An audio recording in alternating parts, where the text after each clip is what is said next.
Hello everyone, welcome you all.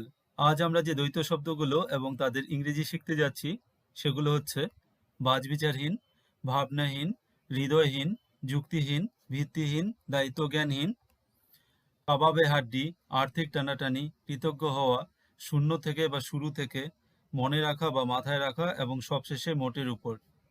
আমরা শুরু করছি যে শব্দটি দিয়ে, সেটি হচ্ছে বাছবিচারহীন বা নির্বিচারে। এর জন্য আমরা ব্যবহার করতে পারি এই ইংলিশ ওয়ার্ডটি ইনডিসক্রিমিনেট। উদাহরণ হিসেবে প্লাস্টিক ব্যাগের বাছবিচারহীন বা নির্বিচারে ব্যবহার এড়িয়ে চলুন। Avoid the indiscriminate use of plastic bags. বাছবিচারহীন বা নির্বিচারে রাসায়নিক সার ব্যবহার পরিবেশের জন্য ক্ষতিকর। Indiscriminate use of chemical fertilizers is damaging to the environment. তিনি তার ছেলের সবসময় বাছবিচারহীন বা নির্বিচারে স্মার্টফোন দেখাকে অনুমোদন করেননি। He didn't approve his son's indiscriminate viewing of smartphone all the time. ২ নম্বরে যে শব্দটি রয়েছে সেটি হচ্ছে ভাবনাহীন বা চিন্তাহীন। এর জন্য আমরা ব্যবহার করতে পারি থটলেস এই ওয়ার্ডটিকে। উদাহরণস্বরূপ, আমি আশ্চর্য হচ্ছি যে আপনি কেন অন্যদের ব্যাপারে এত ভাবনাহীন বা চিন্তাহীন। I wonder why you are so thoughtless about others. এটা ছিল তার ভাবনাহীন বা চিন্তাহীন মন্তব্য। It was his thoughtless remark. তিনি তার ভাবনাহীন বা চিন্তাহীন মন্তব্য ক্ষমা করে দিয়েছিলেন। He forgave his thoughtless remark. এটা আমাকে অবাক করে যে সে এতটা চিন্তাহীন হতে পারে। It astonishes me that he could be so thoughtless. ৩ নম্বরে রয়েছে হৃদয়হীন। এর জন্য আমরা ব্যবহার করতে পারি হার্টলেস এই ওয়ার্ডটিকে। আবার খুব খারাপ সেন্সে আমরা ব্যবহার করতে পারি ক্রুয়েল। এছাড়া অন্য ওয়ার্ডও ইউজ করা যেতে পারে। উদাহরণস্বরূপ, তুমি এত হৃদয়হীন কিভাবে হতে পারো? How can you be so heartless? কি হৃদয়হীন কথা সে বলে? What heartless words he speaks. তিনি পশুদের প্রতি নিষ্ঠুর বা হৃদয়হীন। He is cruel or heartless to animals. তারা বন্দীদের উদ্দেশ্যে কিছু নিষ্ঠুর মন্তব্য শুনেছিল। They heard some cruel remarks to the prisoners. ৪ নম্বরে রয়েছে যুক্তিহীন বা অযৌক্তিক। এর জন্য আমরা ব্যবহার করতে পারি irrational এই ওয়ার্ডটিকে। আবার কিছু ক্ষেত্রে ফ্লিমজি এই ওয়ার্ডটি ইউজ করা যেতে পারে। উদাহরণ হিসেবে, তিনি আমার ভয়কে যুক্তিহীন বা অযৌক্তিক বলে উড়িয়ে দিয়েছিলেন।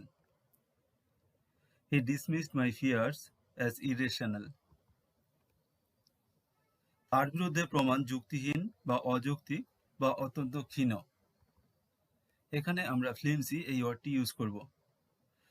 The evidence against him is extremely flimsy. তার যুক্তিহীন বা অযৌক্তিক আচরণ নিয়ে তার বাবা-মা চিন্তিত ছিলেন। His parents were worried about his irrational behavior. এটা সম্পূর্ণ অযৌক্তিক যে কেউ সবসময় কিছু নিয়ে ভয় পাবে। It is completely unreasonable that one would always be afraid of something. এখানে অযৌক্তিক বলতে আনরিজনেবল এই ওয়ার্ডটিকে ইউজ করা হয়েছে। ৫ নম্বরে রয়েছে ভিত্তিহীন। এর জন্য আমরা ব্যবহার করব বেসলেস এই ওয়ার্ডটিকে। উদাহরণ হিসেবে, এই গুজব সম্পূর্ণ ভিত্তিহীন। This rumor is completely baseless. খাদ্যের দাম বাড়ানো ভিত্তিহীন ছিল, তাই শেষ পর্যন্ত বাদ দেওয়া হয়েছিল। It was baseless to increase the price of food and hence it was eventually dropped. এটি একটি মিথ্যা ও ভিত্তিহীন অভিযোগ। It is a false and baseless allegation or accusation. দায়িত্বজ্ঞানহীন বা দায়িত্বজ্ঞান শূন্য বোঝাতে আমরা ব্যবহার করতে পারি এই ওয়ার্ডটি irresponsible. উদাহরণ হিসেবে, তার আচরণ ছিল অত্যন্ত দায়িত্বজ্ঞানহীন। His behavior was highly irresponsible. তার দায়িত্বজ্ঞানহীন আচরণ হয়তো কাউকে কষ্ট দিয়েছে। His irresponsible behavior may have hurt someone. এই পরিস্থিতি উপেক্ষা করা দায়িত্বজ্ঞানহীন হবে। Ignoring this situation would be irresponsible. ছোট বাচ্চাদের একা বাইরে যেতে দেওয়া দায়িত্বজ্ঞানহীন ছিল। It was irresponsible to let small children go out alone. ৭ নম্বরের এই শব্দটি হচ্ছে কাবাব মে হাড্ডি বা কাবাবে হাড্ডি।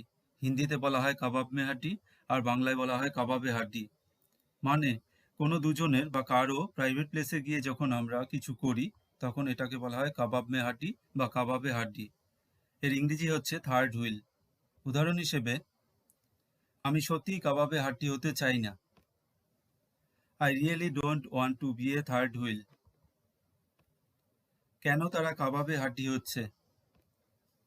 Why are they becoming the third wheel?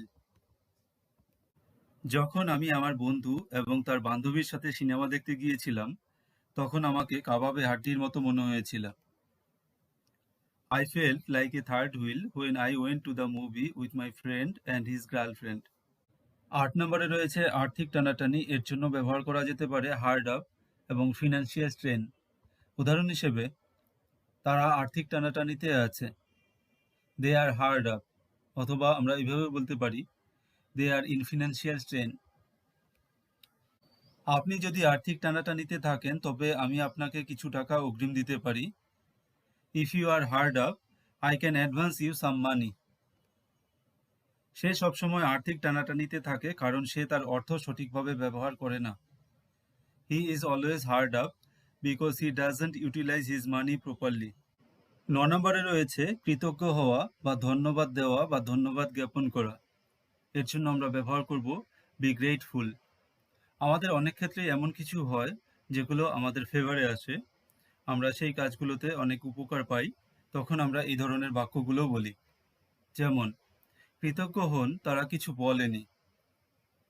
B grateful they didn't say anything. কৃতজ্ঞ হও যে আমাদের কিছুই হবে না। Be grateful that nothing will happen to us.